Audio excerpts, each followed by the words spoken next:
Here at William Ford Elementary School in Dearborn, Michigan, another great idea to keep the momentum alive, whether it's through one of my programs or just in general, is to have a peace pole.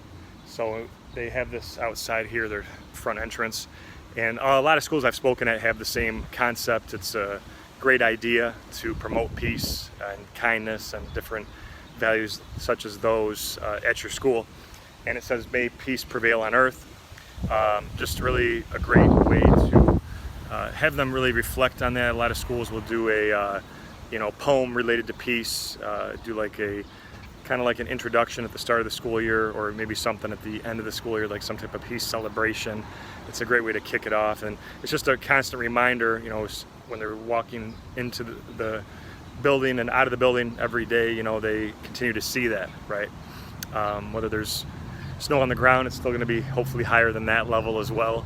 And just another awesome way that they can keep reflecting on what is talked about in my messages, but peace in general.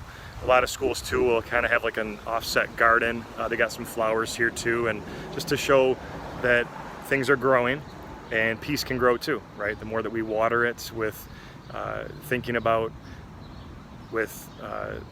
us living it and putting it into action, into practice, is how it grows inside of our heart and in others' hearts around us, just like plants as well. So really great idea.